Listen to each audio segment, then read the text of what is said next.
ஞாயிற்றுக்கிழமை அதுவுமா நான்வெஜ் இல்லைன்னா எப்படின்னு சொல்லிட்டு இன்றைக்கி 2 கோழியை பிடிச்சாச்சு. நம்ம தோட்டத்தில் வளர்ந்த கோழி தாங்க. இப்போ இந்த கோழியை நல்லா தீயில வாட்டி அதுக்கப்புறம் மஞ்சள் போட்டு கழுவிக்கலாம்.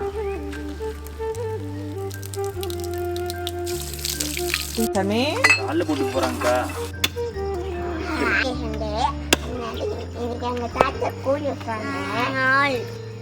ஆள் கொண்டு தாங்க சாமி.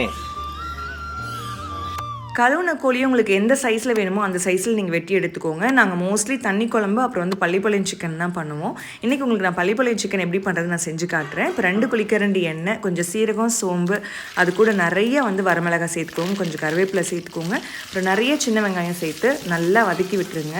இப்போ இந்த சிக்கனுக்கு தேவையான அளவு நான் கல்லுப்பு சேர்த்துக்கிறேன். அது கூட 2 மீடியம் சைஸ் தக்காளியை நான் கட் பண்ணி சேர்த்துக்கிறேன். இதுக்கு வந்து மஞ்சள் தூள் மட்டும் நம்ம கொஞ்சம் சேர்த்துக்கலாம். சேர்த்து நல்லா வதங்கட்டும். வெங்காயத்தோட நேரம் நல்லா மாறி வரும்போது நம்ம வெட்டி வச்ச நாட்டுக்கோழி வந்து நம்ம சேர்த்துக்கலாம். இது கூட இஞ்சி பூண்டு விழுது வந்து பார்த்திங்கன்னா 1.5 டேபிள் ஸ்பூன் அளவுக்கு நம்ம சேர்த்துக்கலாம். அது கூட வந்து நான் கறி மசால் தூள் வந்து சேர்த்துக்க போகிறேன். இந்த கறி மசால் தூள் வந்து பார்த்திங்கன்னா நாங்கள் அரைக்கும் போது இது மாதிரி பல்காக அரைச்சி வச்சுக்குவோம். இது மஷ்ரூம் குழம்பு, சிக்கன் தண்ணி குழம்பு, மட்டன் தண்ணி குழம்பு, மட்டன் வறுவல், ஈவன் வந்து புளிக்குழம்பு கூட நீங்கள் சேர்த்துக்கலாம். அவ்வளோ நல்லாயிருக்கும். ஒரு ரெசிபி வேணும்னா கண்டிப்பாக கமெண்ட்டில் சொல்லுங்கள், நான் சீக்கிரமாக உங்களுக்கு ஆட் பண்ணுறேன். நான் 1.5 டேபிள் ஸ்பூன் அளவுக்கு இப்போ நான் பள்ளிப்பாளையம் சிக்கனுக்கு சேர்த்துருக்கேன். நல்லா இந்த மாதிரி எண்ணெய் பிரிஞ்சு வந்தோடனே கொஞ்சமாக தண்ணி சேர்த்துக்கோங்க. ஒரு அரை மணி நேரம் நல்லா தளத்தளன்னு கொதிச்சதுக்கப்புறம் நல்லா முத்தின தேங்காவை நல்லா சின்ன சின்னதாக கட் பண்ணி சேர்த்து தண்ணி நல்லா சுண்டி நல்லா ட்ரை ஆகி வரும் பாருங்கள். அந்த நேரத்தில் நீங்கள் இறக்கிடலாம்.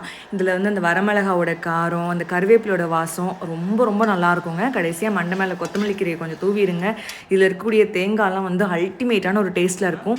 கண்டிப்பாக இந்த சிக்கன் பள்ளிப்பாளையம் ரெசிபி நீங்கள் ட்ரை பண்ணி பாருங்கள். ஒயிட் ரைஸ் கூட வந்து அல்டிமேட்டான ஒரு காம்பினேஷனாக இருக்கும்.